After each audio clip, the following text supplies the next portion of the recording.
کہ جو بندہ یہ وظیفہ پڑھے گا اللہ کا عرش ہل جاتا ہے. لا علاج بیماریاں ہوں، دکھ ہوں، غم ہوں، قرضے ہوں، مصیبتیں ہوں، ناکامیاں ہوں اور پریشانیاں ہوں اور ایسے حالات کہ جو انسان کہے کہ بس سب تو موت ہی ہے، اس کے علاوہ کوئی راستہ نہیں. کوئی ایسی پریشانی ہو، اللہ کا نظام ہے کہ اس پہ وہ ملتا ہے جو انسان گمان نہیں کر سکتا، سوچ نہیں سکتا. یہ فیصل آباد کے ساتھ ماموں کانجن میں ایک درویش ہوتے تھے، صوفی عبداللہ صاحب رحمت اللہ علیہ. بڑے اللہ والے تھے، درویش تھے، اللہ سے مانگتے تھے، اللہ دے دیتا تھا. تو مجھے ان کے ایک شاگرد نے بتایا، اردو بازار لاہور میں ہوتے تھے، کہنے لگے کہ میں ایک دفعہ گیا تو مجھ سے فرمانے لگے کہ میرے سارے کے سارے طالب علم استاد جمع ہو کے آ گئے کہ ہمارے جو ہے وہ ہمارے راشن نہیں، کھانا پینا کچھ نہیں، تنخواہیں نہیں ملی، سب چیز ختم ہو چکی ہے، تو اب ہمیں اجازت دے دیں، آپ کے پاس تو ہے نہیں. اچھا فرمایا مجھے چند دن دے دو، جتنے اور دن صبر کر لیا، چند دن مجھے دے دو. تو فرمایا پھر بیٹھ گئے مصلی اور جو سورۃ فاتحہ پڑھی نا جب آتے تھے نا، ایاک نعبد و ایاک نستعین، اس کو جو وجدانی کیفیت کے ساتھ دل کی گہرائیوں اندر کے درد کے ساتھ پکارتے تھے، اتنا درد، اتنا غم، اتنا درد، اتنا غم جو پکارتے تھے، کیسے محسوس ہوتا تھا کہ زمین ساری کی ساری ہل رہی اور ہر طرف ایک نظام چل رہا ہے. اور جب پھر اس صورت کو پورا کرتے تھے، پھر سورۃ فاتحہ پڑھتے تھے، اور جب پہنچتے تھے ایاک نعبد و ایاک نستعین، پھر ایسے ہی جو ہے اس کو دہراتے تھے. پر بات یہ ہے وہ دعا پڑھتے نہیں تھے، مانگتے تھے. ایک ہے دعاؤں کا پڑھنا، ایک ہے دعاؤں کا مانگنا. وہ دعا پڑھتے نہیں تھے، مانگتے تھے. اور اللہ مانگنے والے کو دیتا بھی ہے، اللہ مانگنے والے کو عطا بھی کرتا ہے، اور اللہ کی رحمت مانگنے والے کے ساتھ سدا رہتی ہے، ہمیشہ رہتی ہے. وہ دعا پڑھتے نہیں تھے، مانگتے تھے. بس کہا کہ ایسے مانگے، ایسا مانگا، ایسا مانگا کہ اللہ پاک کو ترس آیا. چند ہی دنوں میں فرمایا اللہ نے دکھایا کہ یہ دیگ ہے سونے کی بھری ہوئی ہے، اور میں نے آپ کے حوالے کر اور تھوڑا سی ایسے جگہ ہٹائی تو وہ دیگ نکل آئی. تو فرمایا پھر مٹھیاں سونے کی بھر بھر کے دیتے تھے اور کہتے تھے اس کو حسب ضرورت خرچ کرنا، خیال کرنا، کہیں فضول خرچی نہ کرنا، اسراف نہ کرنا. اللہ کے خزانے ہیں اور برکت والے ہیں، کہ اللہ ناراض ہو کے چھین نہ لے، کہ اللہ ناراض ہو کے چھین نہ لے. مجھے ایک صاحب کہنے لگے کوئی ایسا عمل بتائیں، کوئی ایسا عمل بتائیں کہ میں چاہتا ہوں میری 7 نسلوں میں رزق ختم نہ ہو، جو مہنگائی اور حالات اور پریشانیاں میں دیکھ رہا ہوں. کوئی ہے عمل؟ میں کہا بالکل ہے. میں نے کہا روزانہ 40 منٹ بیٹھ، 40 منٹ صبح دوپہر شام، جو تیری تنہائی کا وقت ہو، کہ یا اللہ دنیا میں ایسی جگہ کوئی کہیں ہوتی، اکیلے بیٹھے رہتے یاد تیری دل نشیں ہوتی، اکیلے بیٹھے رہتے یاد تیری دل نشیں ہوتی. 40 منٹ کوئی ایسا بیٹھ 40 منٹ اس انداز سے مصلی پہ، کہیں بستر میں، کہیں ایسی جگہ جہاں سوئے نہیں، اور بس صرف ایک بار سورۃ فاتحہ پڑھا، اور اس کے بعد ایاک نعبد و ایاک نستعین کو دوہرا. جاگ رہے ہیں، دیکھتے رہیں، مجھے دیکھتے رہیں، میں آپ کو دیکھتا رہوں. آپ اللہ کے اور اس کے حبیب کے مہمان ہیں، آپ کو دیکھنا بھی ثواب ہے، آپ کو دیکھنا بھی ثواب. تو میں نے اسے عرض کیا کہ بس اس کو وجدان سے پڑھو، ایسے پڑھ کے رونگٹے کھڑے ہو جائیں، آنسو بہنے لگ جائیں، دل کے اندر کا درد اور دل کا اندر کا غم اور اللہ کے سامنے حاضری، استحضار، اور یہ کیفیتیں تیری ہوں کہ بس اس کے علاوہ کوئی مجھے یاد نہ رہے. اس درد سے پڑھ 40 منٹ. 40 کے عدد کے ساتھ کائنات کے رازوں کا بڑا تعلق ہے. 40 کا جو عدد ہوتا ہے، بس 40 کے عدد کے ساتھ پڑھ، اور بہت توجہ سے پڑھ اور بہت دھیان سے پڑھ، روز پڑھ. مجھ سے کہنے لگا کتنے دن پڑھوں؟ تو میں نے اس سے کہا مجھ سے یہ دن نہ پوچھ، تیرا دل خود بولے گا کہ فیصلے ہو گئے ہیں، بس ختم. دل خود بولے گا. یہ بتائیں کہ پیٹ بھرتے ہوئے کوئی گھنٹی بجتی ہے یا دل خود بولتا ہے کہ پیٹ بھر گیا؟ پیاس میں بھی کوئی کہتا تو نہیں ہے کہ آپ کی پیاس بجھ گئی ہے، وہ دل خود بولتا ہے کہ بس اب پانی کی ضرورت نہیں ہے۔ نیند سے دل بھر جائے تو بس دل بس اب سو لیا، وہ اٹھیں۔ اسی طرح دل خود بولے، دل خود بولے، کیا بولے؟ دل خود بولے، اور دل اندر بولے، دل اندر بولے کہ اللہ پاک جل شانہ نے نسلوں کے لیے رزق کی عزت، دولت، برکت کے فیصلے کر دی، بس دل بولے۔ کتنے دیر کر؟ اب یہ تیری اپنے مانگنے میں ہے، اب یہ تیرے اپنے مانگنے میں ہے۔ مانگنے میں کمی ہے تو دل نہیں بولے گا، اگر مانگے گا تو پتہ نہیں دنوں میں یا ہفتوں میں، جتنے میں دنوں میں فیصلہ ہو جائے۔ اور میں نے اس سے کہا کہ یہ میرے پردادا کے پردادا کا عمل ہے، ان کا یہ عمل ہے، میرے پردادا کے پردادا کا عمل، جو ہماری خاندانی یادداشتوں میں یہ لکھا ہوا ہے۔ اور فرمایا اگر یہ کوئی بندہ کر لے، اللہ نسلوں کا رزق اللہ سے منوا لے۔ اور میں نے اس سے کہا خیال کرنا، رزق کے روحانی ساتھ منوانا، رزق کے روحانی ساتھ منوانا، رزق کے روحانی ساتھ منوانا، ورنہ دولت، مال، چیزیں مل جائے گی جس کے بارے میں کہا جاتا ہے کہ بعض بندے ایسے ہوتے ہیں اللہ پاک ان سے لقمے نہیں چھینتا، سجدے چھین لیتا ہے۔ اللہ ان سے لقمے نہیں چھینتا، کیوں؟ رزق جسمانی دوسرے لفظوں میں مل رہا ہے، اور رزق روحانی اللہ چھین لیتا ہے۔ یہ جو آج آپ بیٹھے ہیں تسبیح خانے میں اور میں بیٹھا ہوں، یہ ہم روحانی دسترخوان پہ بیٹھے ہیں۔ یہ بہت بڑا دسترخوان لگا ہوا ہے، دسترخوان ہے۔ سنا ہے در یار پہ بڑی دھوم ہے، سنا ہے در یار پہ بڑی دھوم ہے، وہاں عاشقوں کا ہجوم ہے۔ یہ روحانی دسترخوان ہے، میں بھی خود محتاج ہوں، یہ روحانی دسترخوان ہے۔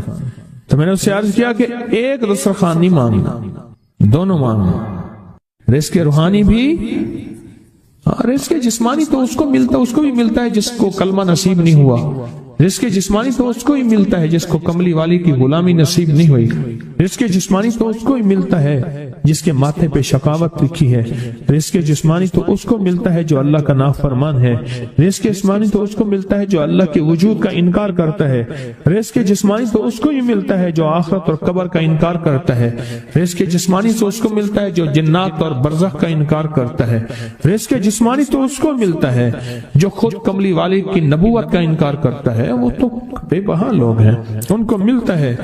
پر تجھے بھی صرف رزق جسمانی ملا اور اللہ سے یہ منوا لیا، نہ یہ نہ منوانا، اللہ سے کہنا ہے اللہ رزق روحانی بھی دے اور رزق جسمانی بھی دے، دو رزق کٹھے عطا فرما۔ کون سا رزق؟ اور رزق جسمانی بھی دے۔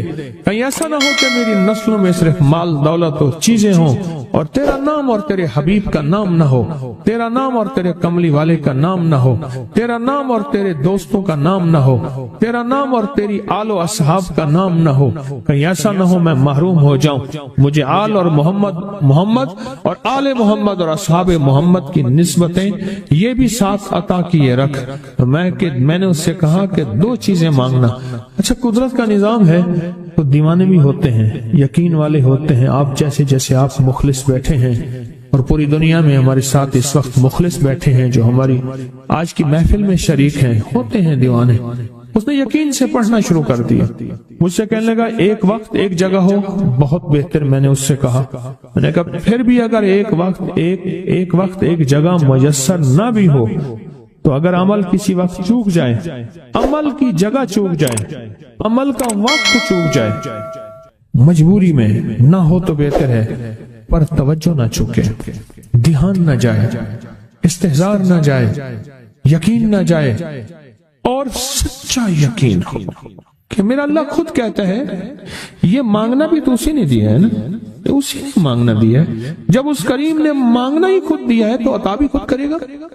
نہیں خوف نارے جہیم کا کہ کرم ہے مجھ پہ کریم کا، وہ خود عطا کرے گا مجھے، اس نے مانگنا دیا دے گا۔ یقین ہو ایسا ایسا ایسا ایسا اتنا زبردست یقین ہو، اتنا یقین ہو اللہ کے ملنے پہ اور اللہ کے مانگنے پہ، اتنا یقین ہو کہ گمان اور خیال سے بالا تر یقین ہو، بہت زیادہ یقین۔ یاد رکھیے گا میری بات، میری طرف دیکھتے رہیں، یاد رکھیے گا جس کو ملا ہے یقین کی طاقت میں ملا ہے، اور جس سے چھنا ہے بے یقینی نے اس سے سب کچھ چھین لیا، بے یقینی نے اس سے سب کچھ چھین لیا۔ جس کو ملا ہے یقین کی طاقت سے ملا ہے، یقین ہو کہ میں کر رہا ہوں اور اللہ مجھے دے دے گا۔ کہا کہ کیسا یقین ہو؟ کہا جیسے بکری کے تھن دودھ سے بھرے ہوئے اور میں کہوں کہ میرے ہاتھ سے دباؤں گا اور دودھ نکلے گا، اس سے زیادہ یقین۔ اور کہا کس سے زیادہ یقین؟ کہا کہ ایک بڑا نوٹ ہو اور بڑا نوٹ کے اندر جو ہے ایک آنے کی چیز آنی ہے، تو میں کہوں گا اس سے تو اس کی نوٹ کے اندر تو ہزاروں آنے ہیں، اور میں ایک آنے کی چیز، ایک ٹکے کی چیز لوں گا اور میرا کام بن جائے گا۔ اس سے زیادہ یقین ہو، اور اس سے کہیں زیادہ یقین ہو کہ سخت پیاس ہے اور میں پانی کو دیکھوں، اور پانی کو دیکھتے ہی مجھے یقین ہو کہ اس سخت پیاس میں میرا پیاس بجھ جائے گی، پیٹ بھر جائے گا۔ اس سے کہیں زیادہ یقین ہو۔ میں پھر بھی یقین کو نہیں سمجھا سکا، علم بھی محدود ہے، الفاظ بھی میرے پاس محدود ہیں۔ اس سے کہیں زیادہ یقین ہو، اس سے کہیں زیادہ یقین، اور بہت زیادہ یقین۔ اتنا یقین، کیا خیال ہے آپ چاہیں گے اپنی نسلوں کے لیے بخت، رزق، نصیب اور مقدر منوا لیں؟ کیا خیال؟ وہ بڑا کریم ہے۔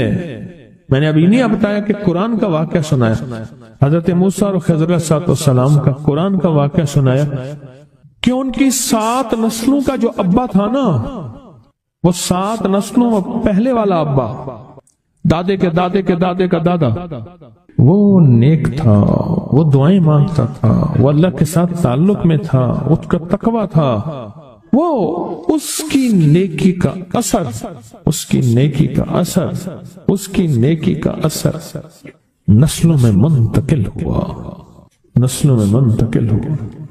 پڑھ لیں، مانگ لیں، اللہ سے کر دیں کہ اللہ میرے لیے اور میری نسلوں کے لیے رزق روحانی اور رزق جسمانی کے فیصلے کر دیں، رزق روحانی اور رزق جسمانی کے فیصلے کر دیں۔ شاہ عبد الرحیم تھے شاہ ولی اللہ رحمت اللہ علیہ کے والد محترم، انہوں نے شاہ ولی اللہ سے کہا بیٹا میں تجھے روحانی مشقیں کرا رہا ہوں، ایک مشق ایک بھی کر لے، اپنے لیے اور اپنی نسلوں کے لیے اللہ سے رزق منوا لے، اللہ سے رزق منوا لے۔ تو پوچھا کہ حضرت میں رزق کیسے منواؤں؟ فرمایا کہ کچھ وقت ایسا نکالا کر، ایسا وقت نکالا کر 2 گھڑی اور 3 گھڑی کا، ایک ساتھ 2 گھڑی اور 3 گھڑی، ایک ساتھ تقریباً 21 منٹ کی ہوتی ہے، تقریباً 21 منٹ کی، 2 ساتیں مل جائیں تو 40 منٹ بنتے ہیں، تو ایک ساتھ 2 ساتھ 3 ساتھ کی گھڑی میں کہ بیٹھ کے نا سورۃ فاتحہ اور اس میں ایاک نعبد و ایاک نستعین کا تکرار اور استحضار کیا کر، اور ایسا کیا کر تیری آنسوں بہیں، تیرا دل روئے، تیری آنکھیں روئیں، تیرے رونگٹے کھڑے ہوں اور رواں رواں، اور اس کے اندر سے تیرا پل پل، تیرا من، تیرا جذبہ، تیری سوچیں بولیں، کیا بولے؟ ایاک نعبد و ایاک نستعین۔ ایک میلہ تھا اللہ کے نیک بندوں کا، تو اس میں 70 اولیاء جمع ہوئے، 70 اولیاء جمع ہوئے۔ ہر اللہ کے ولی نے کہا کہ آپ کوئی ایسا وظیفہ بتائیں، ایسی تصویر بتائیں، ایسا ذکر بتائیں جو اللہ کے عرش کو ہلائے اور جو اللہ کی ذات کو متوجہ کر دے، جو اللہ کے تعلق کو نصیب کر دے، کوئی ایسا ذکر، کوئی ایسی تصویر بتائیں۔ فرمایا سب نے بتایا کہ سورۃ فاتحہ ہے، اور اب سب سے پوچھا سورۃ فاتحہ میں کوئی ایسا جز بتائیں جو سورۃ فاتحہ کا دل ہو۔ سورۃ یاسین قرآن کا دل، لیکن سورۃ یاسین کا دل سلام قولا من رب الرحیم۔ ہر سورت کے اندر اللہ پاک نے کچھ نعمتیں، کچھ نقطے رکھے ہیں تو فرمایا سورت فاتحہ کا دل. تو میلے میں جتنے بھی اولیاء 70 بیٹھے تھے سب نے کہا کہ اگر سورت فاتحہ کا دل پانا ہے تو وہ صرف کیا ہے؟ ایاک نعبد و ایاک نستعین. اس کا مفہوم عام سادہ سے یہ ہے کہ مولا غلامی تیری در کسی اور کا. جب غلام تیرے ہیں، منگتے تیرے ہیں، بھکاری تیرے ہیں، محتاج تیرے ہیں، پھر در بھی تیرا ہے، پھر در بھی تیرا ہے، اور کسی کا در مولا نہیں ہے، پھر در بھی تیرا ہے. تیرے در کے ہم محتاج، تیرے بر کے ہم غلام ہیں. تو میں نے اس سے کہا کہ یہ وظیفہ کر، سارا دن پڑھی ایاک نعبد، اور کام بھی کرتا رہے، وضو بے وضو چلتا بھی رہے، یہ پڑھتا بھی رہے، پڑھتا بھی رہے، پڑھتا بھی رہے. چند دن چند ہفتے یہ عمل کر، اور رات سوتے ہوئے سورت فاتحہ پوری کر 40ویں، اور پھر درود پاک پڑھتے پڑھتے سو جا. 70 اولیاء نے فرمایا کہ جو بندہ یہ وظیفہ پڑھے گا اللہ کا عرش ہل جاتا ہے، اور فرشتوں میں کوہرام مچ جاتا ہے، اور فرشتوں میں اللہ کے بارگاہ میں فریادیں ہوتی ہیں کہ یا اللہ یہ بندہ ہے اور اس نے یہ عمل کیا ہے، یہ وظیفہ کیا ہے، اور ابھی تک اس کی دعا قبول نہیں ہوئی، یہ مانگا ہے ابھی تک دعا قبول نہیں ہوئی. فرشتوں میں یہ کوہرام مچ جاتا ہے. ایک اللہ کے دوست تھے، سوتے سوتے ایک دم اٹھ بیٹھے. اٹھنے کے بعد وجدانی کیفیت کے ساتھ جو ہے یہ وظیفہ پڑھنے لگے. تو کسی نے پوچھا کہ حضرت کیا ہوا؟ فرمایا میں نے دیکھا کہ اللہ کے عرش کے نیچے جنتی ہیں اور وہ ٹہل رہے ہیں، اور سب کی زبان پہ یہی وظیفہ ہے، ایاک نعبد و ایاک نستعین. سب کی زبان پہ یہی وظیفہ ہے اور سب یہی پڑھ رہے ہیں. میری ایک درخواست ہے سورت اخلاص 2 تسبیح زندگی کا معمول بنا لیں، اس کو تو کبھی نہ چھوڑیں. کیا خیال ہے؟ 2 تسبیح زندگی کا معمول بنا لیں، اس کو کبھی نہ چھوڑیں. اس کا فائدہ کیا ہوگا؟ اس کے انوکھا فائدہ ہوگا. اللہ پاک نا نور کی برکت سے، اعمال کی برکت سے نسلوں میں نور اور خیر عطا فرماتے ہیں. پھر نسلوں میں وہ نور چلتا ہے، نسلوں میں وہ برکتیں چلتی ہیں. بعض اوقات دوسری نسل میں، بعض اوقات تیسری نسل میں، اور بعض اوقات اسی نسل میں. عرض کر رہا تھا کہ اپنی زندگی میں اس نور کی روشنی کو ساتھ لے کر چلے. 2 تسبیح سورت اخلاص کی تو زندگی میں نہ چھوڑیں. سفر میں جا رہے ہیں، حضر میں جا رہے ہیں، صحیح جا رہے ہیں، پیدل چلتے پڑھ لیں، گاڑی چلاتے پڑھ لیں، گاڑی میں بیٹھے پڑھ لیں، کہیں دفتر میں بیٹھ کے پڑھ لیں، مجبوراً وضو نہیں تو بھی پڑھ لیں، پر چھوڑے نہیں. کیوں؟ آپ کی زندگی میں اس کا نور نسلوں میں منتقل ہوگا، اور اس کا نور نسلوں میں جائے گا، اور نسلوں میں رزق، دولت، عزت کے اللہ دروازے کھول کے دکھائے گا. ایسا نور ملے گا آپ سوچ نہیں سکتے. ایسا نور ملے گا. کون سا مسلمان ہے جو کہتا ہے مجھے سورت قل ہو اللہ، سورت اخلاص نہیں آتی؟ ہر بندے کو آتی ہے. اگر کوئی کمزور علم رکھنے والا ہے تو تھوڑی سی محنت کرے، یاد کرے تو اس کو یاد ہو سکتا ہے، اس کو یاد ہو سکتا ہے. ایک میں آپ کو عجیب بات بتاؤں. شیخ ابوالحسن شاذلی رحمت اللہ علیہ، شاذلی سلسلہ، میں کہ جب تو اللہ سے خالص محبت کرنا چاہتا ہے اور چاہتا ہے کہ اللہ اس کے حبیب کی خالص محبت تیرے دل میں اتر جائے، اللہ اس کے حبیب کی خالص محبت تیرے دل میں اتر جائے، اور قیامت کے دن جب اعلان ہو وَامْتَازُوا الْيَوْمَ أَيُّهَا الْمُجْرِمُونَ، مجرم علیحدہ ہو جائیں، ہمارے دوست علیحدہ ہو جائیں، ولی علیحدہ ہو جائیں، بدکار علیحدہ ہو جائیں، تو اس وقت تو اللہ کے دوستوں کی لسٹ میں ہو تو ایک عمل کر لے. فرماتے ہیں وہ عمل ہے کہ سورت اخلاص کو اپنے دل کی دنیا میں جگہ دے دے. اللہ اکبر. شیخ ابوالحسن شاذلی رحمت اللہ علیہ فرماتے ہیں، اور فرمایا جو سورت اخلاص پڑھے گا وہ حالت ایمان سے دنیا سے رخصت ہوگا، حالت ایمان دنیا میں سے رخصت ہوگا، اور ایمان کی آخری کیفیت میں رخصت ہوگا. اور ایک اللہ کے ولی نے اپنا مشاہدہ بیان کیا. میرے پاس لوگ آئے، رزق کی تنگی میں مبتلا تھے، میرے پاس لوگ آئے بدحال ہو چکے تھے، میرے پاس ایسے لوگ آئے جن کی تنخواہیں بچتی نہیں تھیں، میرے پاس ایسے لوگ آئے جن کے گھر میں جھگڑے ناچاکیاں تھیں، اور میرے پاس ایسے لوگ آئے جن کی زندگیاں تنگ تھیں اور جو نیکی کرنا چاہتے تھے کر نہیں سکتے تھے، خیر میں آنا چاہتے تھے آ نہیں سکتے تھے، اور برائیاں ان کا راستہ چھوٹی نہیں تھی اور نیکی کے دروازے بند تھے۔ کہا میں نے ان سے کہا کہ 2 تسبیح سورت قل هو اللہ کی پڑھ لو۔